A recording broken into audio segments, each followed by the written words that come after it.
dan semua saudara kita yang beragama Islam, amin Allahumma ya amin. Kemudian daripada itu, maka bahwasanya Allah Subhanahu wa taala telah berfirman dalam Al-Qur'an, "Wa ma khalaqtul jinna wal insa illa liya'budun ay liya'rifun." Tidak aku ciptakan akan jin dan manusia kecuali untuk mengabdi kepada aku. Tafsirnya mengabdi, mengenal kepada aku. Jadi tujuan kita dihidupkan di sini adalah mengabdi kepada Allah untuk mencapai ma'rifat atau mengenal Allah. Mengenal Allah itu tujuannya untuk takwa kepada Allah. Takwa itu tujuannya untuk mendapat surga di dunia dan di akhirat. Selesai.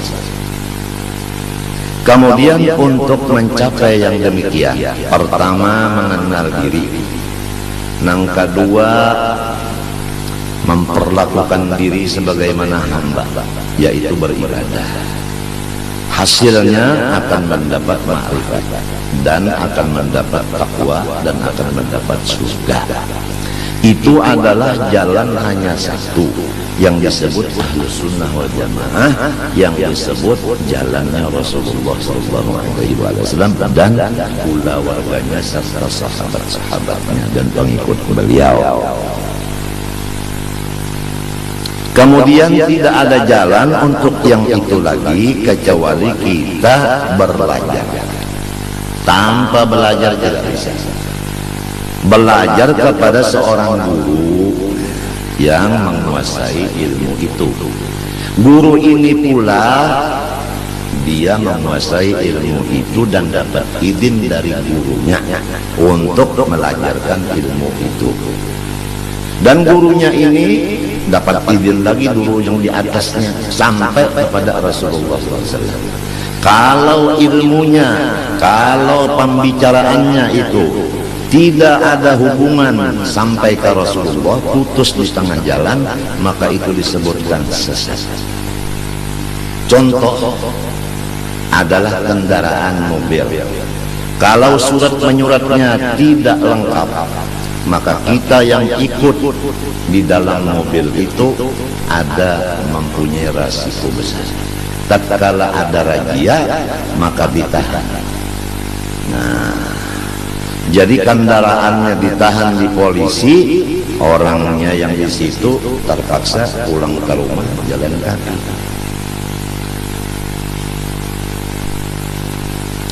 Jadi harus orang-orang yang menjadi pemimpin masalah agama, terutama masalah ma'rifat kepada Allah, yaitu mengenal diri ini, harus orang yang menguasai ilmu agama betul-betul, yang berdasarkan Ahlus Sunnah wal Jamaah dan dapat izin dari syekh yang di atasnya. Kalau tidak, mohon melimpah daripada mobil itu ke mobil yang dijamin selamat.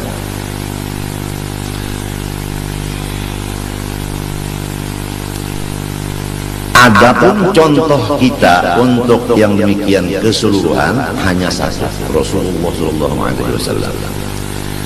Jadi bagaimana Rasulullah SAW umpamanya sholat, beliau sholat itu mengatakan adalah khusyuk, dan beliau melaksanakan khusyuk karena perintah Allah supaya sholatnya khusyuk.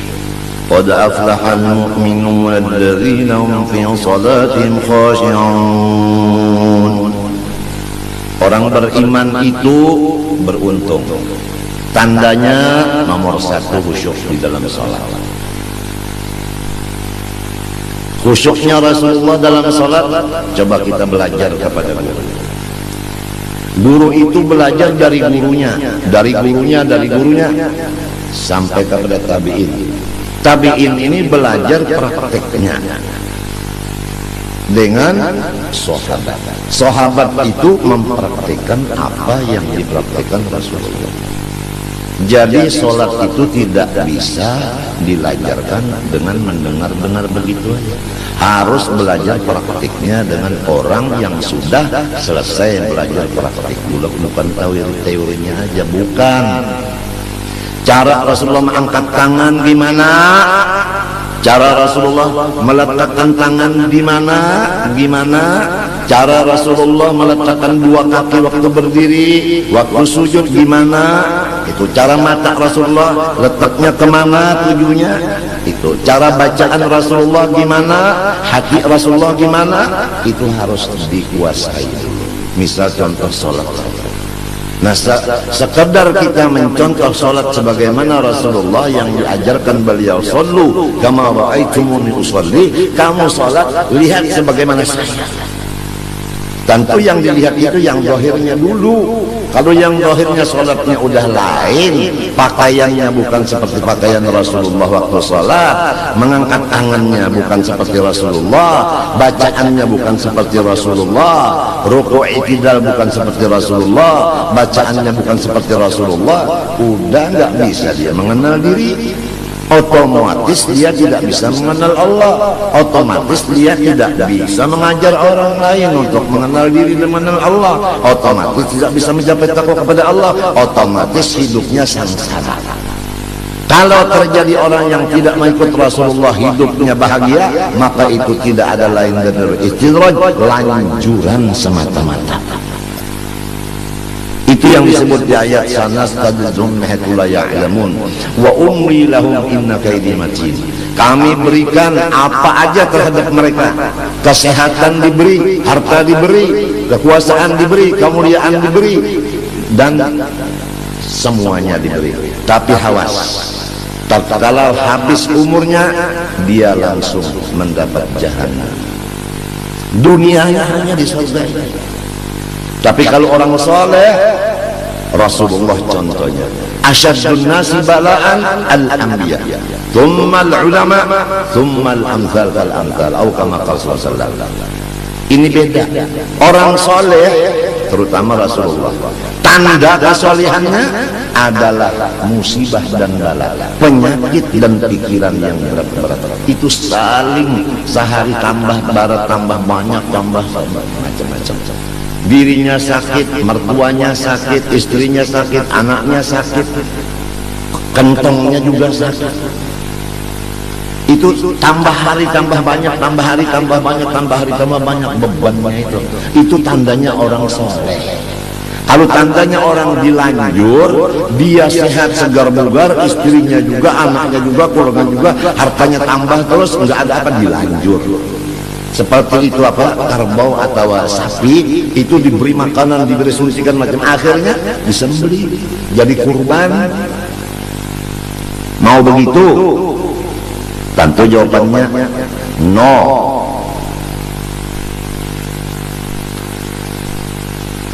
Jadi jangan berbahagia, berbangga orang yang sehat, karena banyak kesehatan itu yang menjadikan lanjuran. Dan jangan bersedih orang yang sakit, karena di sakit situlah dekatnya kepada Allah. Manusia berbicara seenaknya karena dia belum sakit. Coba kalau terkadang dia sakit, gimana? Apa sanggup bicara begitu?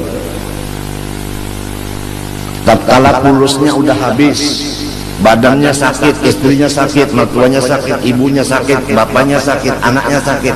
Di sini ketahuan apakah dia hamba Allah ataukah dia hamba nafsu. Marah enggak? Sabar enggak? Ridho enggak? Nah di sini. Jadi kalau orang itu ibadah dapat bala musibah, orang yang tidak ada ibadah itu Masya Allah meningkat keduniaannya. Kadang-kadang akhiratnya juga meningkat pada lahirnya. Tapi hakikatnya ibadah yang begitu meningkat itu dasarnya bukan ikhlas karena Allah. Dia tertipu dengan tipuan yang berjuta-juta tipuan di dalam ibadah. Jadi ujar Bang Nafi, waspadalah, waspadalah, waspadalah. Mudah-mudahan kita sekulawarga diselamatkan Allah dari gurur, daripada tertipu. Mudah-mudahan Allah menyelamatkan kita daripada tertipu. Tertipu dengan ibadah, tertipu dengan kesehatan, tertipu dengan kekayaan, tertipu dengan pengikut, tertipu dengan macam-macam kesehatan dan lain-lain. Allahu Akbar. Kebanyakannya umat tertipu ini dua. Pertama sehat badan, yang kedua tidak ada kerjaan. Kalau kita sibuk dengan kerjaan, insya Allah bisa selamat. Kalau kita sakit, insya Allah banyak selamat. Tapi kalau sehat dan banyak waktu yang kosong, disinilah banyaknya tertipu. Ni'matan maghbunun fiha katsirun minan nas as-sihha wal faragh, kata Rasulullah. Dua nikmat Allah yang 99% manusia tertipu dengan dua itu. Satu, sehat badan. Dua, lapangan. Kelapangan. Tapi kalau orang sempit, kalau orang sakit, biasanya ya Allah, ya Allah, ya Allah, begitu. Kalau udah lapang, kalau sudah sehat, jarang. Mungkin ya Allah, ya Allah, mungkin ya. Waspadalah, waspadalah. Masya Allah, Masya Allah. Lihat kalau kata-kata orang soleh, tatkala dapat musibah dirinya atau istrinya atau anaknya, apa yang dikata orang soleh? Ajar wal afiyah insyaallah la ghair. Ini pahala dari Allah dan ini tandanya afiat batin. Begitu. Rasulullah bagaimana? Tathhir labas. Penyakit dan bala musibah ini penyuci, pensuci, tidak ada lain. Titik kata Rasulullah. Jadi kalau orang sehat sekulawarga, hartanya meningkat terus, waspada. Itu mungkin adalah 99% lanjuran dari Allah. Tapi kalau orang sakit, kantongnya sakit, badannya sakit, istrinya sakit, anaknya sakit, aduh, syukurlah kepada Allah, karena Allah membersihkan. Hartanya dibersihkan, badannya dibersihkan, istrinya dibersihkan, anaknya pun dibersihkan. Kalau orang yang sebaliknya, mungkin ini tidak ada dibersihkan, jadi kotornya tambah hari tambah banyak, tambah hari tambah banyak, tidak ada tathhirnya sama sekali. Darah itu juga kalau tidak dicuci kotor, matinya ada cuci darah. Tapi kalau sudah dicuci itu segar. Kemarin turun dicuci darah segar. Alhamdulillah hari ini kawal bemamai. Semalam ulun belum bacuci hari Ahad, senayan cucinya bapak uyuh benawak inya kotor belum diberasi, udah diberasi Sabtu, minggunya sehat. Jadi memang pensuci itu penting. Pensucinya itu adalah bala. Coba Andika tusuk 2 jarum yang besar, 2 di sini, 5 jam begini aja nggak boleh bergerak-gerak posisinya. Rasakan 5 jam, seminggu 2 kali rasakan. Bagaimana? Ini cara Tuhan membersihkan, yaitu dengan ujian begitu. Kadang-kadang menusuknya lepas lagi yang menusuk karena takut, atau karena yang disusuk cantik. Yang menusuk ini terpengaruh dengan kecantikannya, apalagi yang disusuk itu senyum seperti senyum Pepsodent. Nah, si ciluru telu papat limo 6 peto, yang kewalu, yang ke-9 baru dapat ditusuk. Subhanallah. Yang menusuk enak, yang disusuk rasa lenyap. Seminggu 2 kali, Masya Allah.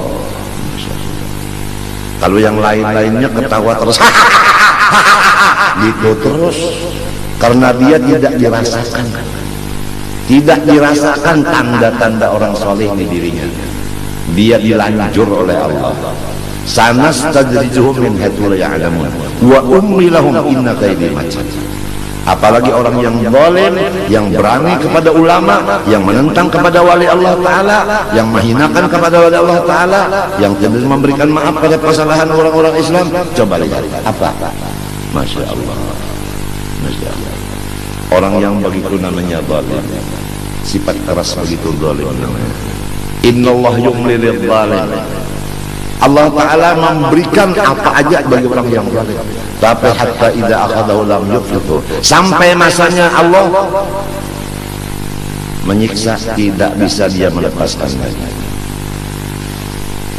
Emang kalau maling atau pencuri itu tidak ada yang tahunya sama sekali, hati-hati. Itu yang maha tahu yang akan memasukkan ke penjara neraka. Kalau pencuri itu satu pun nggak ada yang tahu, atau ada yang tahu itu pencuri tapi didiamkan, karena yang mendiamkan itu pencuri juga. Tapi Allah yang maha kuasa itu yang bakal memasukkan ke dalam penjara. Penjaranya di mana? Jahannama yaslaunaha fabi'sal qarar. Di sana nanti. Kalau penjara di sini sekian tahun bebas, di sana khalidina fiha, kekal di dalamnya. Enggak ada istilah sekian tahun, enggak ada. Jadi kalau orang lepas dari penjara di sini jangan gembira-gembira dong. Kalau kesalahan banyak di sini, salah sama ulama, salah sama orang tua, salah sama macam-macam, jangan bergembira dong. Walaupun nggak masuk penjara di sini, di sana yang kekal. Ya mudahan kita dapat bimbingan dari Allah yang sebenarnya.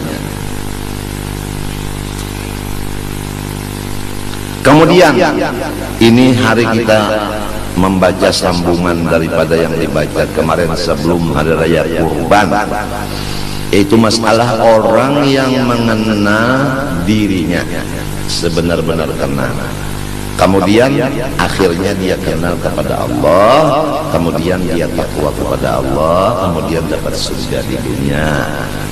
Nah, orang yang mendapat sedikit saja daripada itu ilmu, tidak ada lain kecuali melewat daripada Rasulullah SAW yang diumpamakan seperti Rasulullah itu lautan ilmu itu.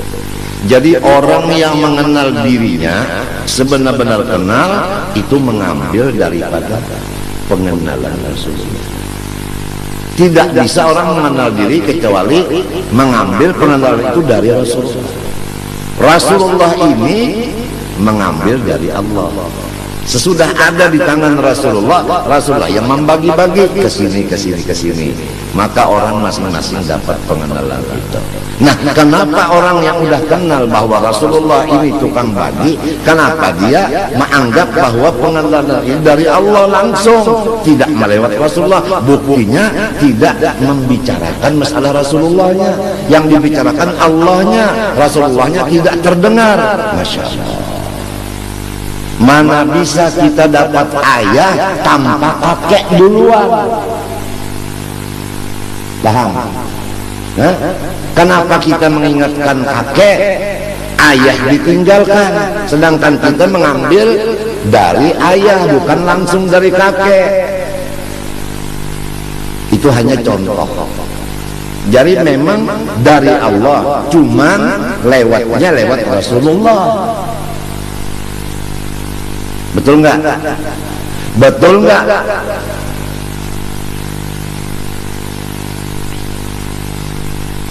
Pusat kada bisa langsung dari pusat, harus dari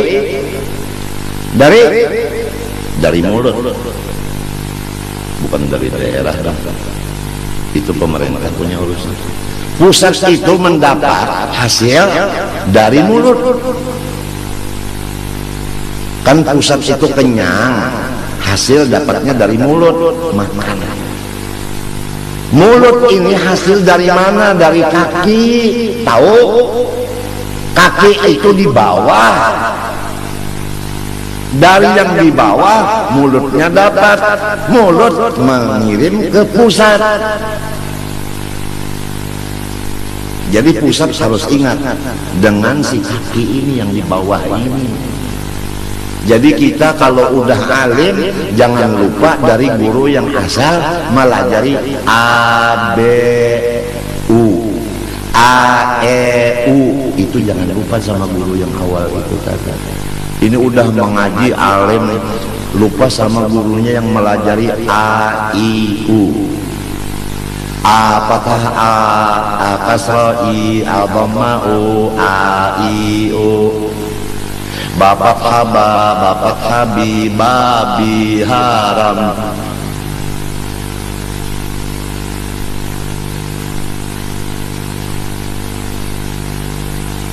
Biasanya udah alim lupa kan. Apalagi udah alim punya Mercedes. Gurunya yang asal melajari A, I, U itu tadi batukan, jalan kaki. Yang muridnya yang melajarnya udah pangkatnya tinggi, udah hartanya banyak, udah mobilnya aduh, nggak ada assalamualaikumnya, nggak ada. Paling-paling kalau assalamualaikum karena gurunya udah tengklong tangannya begitu, karena stroke, assalamualaikum. Jadi kata gurunya, waalaikumsalam wa rabbi wa hajal burud. Sekian. Akhirnya apa muridnya? Ada yang picak satu, ada yang beburut, ada yang bakurat. Karena kawalat sama gurunya. Orang yang ketulahan sama gurunya itu macam-macam. Ketulahan itu, kawalat itu macam-macam caranya. Ada yang hartanya habis, ada yang rumah tangganya berantakan, ada yang parutnya macam-macam. Ada yang pangkatnya amblas, ada yang hutangnya meningkat, pakai bunga lagi.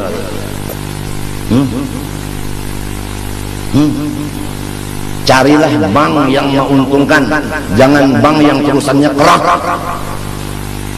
bangkrut.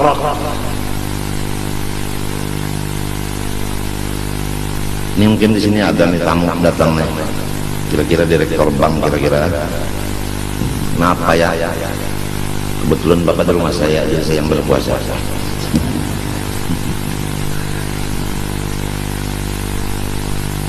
Kita harus ingat Indonesia dan dunia semuanya miliknya Allah. Lillahi ma fis samawati wa ma fil ardh. Wa in tubdu ma fi anfusikum aw tukhfuhu yuhasibkum billah fayaghfiru man yasha wa yu'adzibu man yasha wallahu ala kulli syai'in qadir. Allahu akbar. Sami'allahu liman hamidah. Rabbana wa lakal hamd. Berasa di Makkah.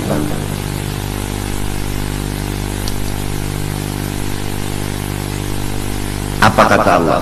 Lillah ma fis samawati wa fil ardi milkan wa mulkan wa khalqan wa 'abdan. Tafsirnya begitu. Yang menjadikan, menciptakan, kemudian yang mengatur, kemudian yang menjadikan hamba, yang memiliki hanya Allah, dunia dan isinya. Jadi Indonesia ini bukan milik perseorangan, miliknya Allah. Bukan milik perseorangan, maksudnya manusia. Jadi kalau rumah ini milik saya punya program di rumah, istri saya kerjaannya ini, anak saya ini, khodam saya ini, kemudian lagi yang lain-lainnya ini. Apabila satu di antaranya tidak merasakan hukum yang sudah saya programkan di rumah ini, maka saya marah. Nah, marahnya saya ini menyebabkan rumah tangga ini kacau. Jadi kacaunya negara karena Allah yang marah, marahnya Allah karena hukumnya dilanggar. Kalau ingin Indonesia dan lain-lainnya ini aman, kembalilah kepada hukum Allah. Selesai masalahnya. Cuma kenapa hukum Allah tidak diingini oleh masyarakat sekarang? Bahkan dianggap hukum Allah ini teror dan sebagainya. Kenapa? Sedangkan yang punya ini Allah. Jangankan dunia, diri kita aja miliknya Allah. Mau diapain sama Allah? Kapan sadarnya kita? Kita ini hamba Allah. Bukannya kita memiliki sesuatu, kita dimiliki oleh Allah. Bukan kita punya milik, kita dimiliki oleh Allah. Sadarlah, sadarlah, sadarlah. Tunduklah kepada hukum Allah. Ini hukum Allah dibilang keras. Sampai tata tangan bagi orang-orang yang mencuri itu katanya itu keras, nggak usah dilaksanakan. Kalau sudah Allah yang punya dunia melaksanakan begitu hukum, udah. Kenapa jadi nggak mau melaksanakan? Nah, gara-gara inilah jadi kita ini sengsara hidup. Jadi perseorangan aja udah. Yang penting rumah tangga kita sesuai hukum Allah. Enggak usah orang yang di sebelah rumah, enggak usah. Ampuhum wa ahlikum nara. Udah istri kita, anak kita selesai. Kalau juga istri enggak ngikutin, anak ngikutin, udah kita sendiri aja. Rasulullah itu pamannya yang enggak ngikuti. Nabi Nuh itu anaknya dengan istrinya yang enggak ngikuti. Coba. Siti Asyah suaminya. Jadi udah contoh banyak. Jadi kalau orang soleh, istrinya tidak ngikut, anaknya tidak ngikut, jangan pusing-pusing. Nabi-nabi dulu aja banyak yang terjadi begitu, istrinya yang memberi malu, yang tidak ngikuti, anaknya juga begitu. Apalagi kalau kayak lain, biasa. Ya kita dikubur, nggak ada satu kubur dua orang, nggak ada, betul nggak? Satu kubur satu orang, nggak ada. Jadi masing-masing. Oleh sebab itu kalau kita sakit, jiran nggak nengok, biarin. Sebab jiran itu kalau kita mati sendiri, dia sendiri, kita sendiri juga. Udah masing-masing aja, udah selesai. Apa ini ngurusi orang? Istri nggak ngikut, udah selesai. Anak nggak ikut, biarin. Cuman kita berikan nasihat dulu. Kalau kita nggak beri nasihat, salah. Udah kita memberikan nasihat untuk diri kita dan mereka itu puluhan tahun, udah. Paham nggak? Puluhan tahun udah, mulai kita sakit sampai tambah sakit, sampai jingkar. Terus ya, nggak ada gaji satu sen pun dari masyarakat. Lillahi subhanahu wa ta'ala Rabbi azza wa jalla. Orang yang memusuhi kita, nggak ada yang membantu kita. Kita kesusahan, nggak ada yang nolong. Orang yang hiridengki tambah banyak. Orang yang suudzon tambah meningkat. Sendirian kita. Akhirnya bagaimana putusan kita? Ya udah, alaikum anfusakum, urusi diri sendiri saja. Titik.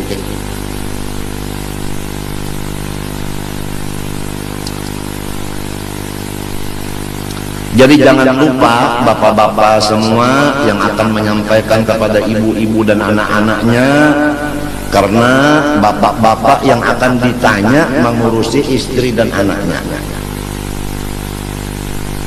Jadi bapak-bapak yang wajib ngaji untuk menyampaikan kepada istri dan anaknya. Jadi istrinya di rumah aja, bapaknya yang ikut pengajian. Kalau istrinya yang datang, anaknya yang perempuan datang, bapaknya, suaminya di rumah aja tiduran. Oh, tuh nantinya terjadilah yang tidak enak. Terjadi yang tidak enak nantinya. Jadi udah kembali kepada hukum Allah. Perempuan-perempuan, waqurna fi buyutikunna wa la tabarrajna tabarrujal jahiliyatil ula wa aqimna as-salata wa atina az-zakata wa ati'na Allah wa rasulahu innama yuridu Allah liyudhiba ankum ar-rijsa al-bayti wa yutahhirakum tatheera. Perempuan-perempuan semua jangan keluar rumah. Kalau keluar rumah juga harus tutup seluruh anggota. Ittafaqal ulama, ittafaqal muslimun ala man ikhrujun nisa kashifatil wujuh. Buka kitab Itu sulamut taufik. Ittifaq semua orang Islam menghukumkan, memutuskan bahwasanya wajib mencegah perempuan keluar rumah mukanya berbuka, terbuka, kecuali ihram umrah atau ihram haji, itu mukanya perempuan nggak boleh tertutup. Sekarang ihramnya siang malam. Kalau keluar rumah, tapi kalau dalam kamar, buka aja semuanya sama suami. Itu namanya tinju bebas.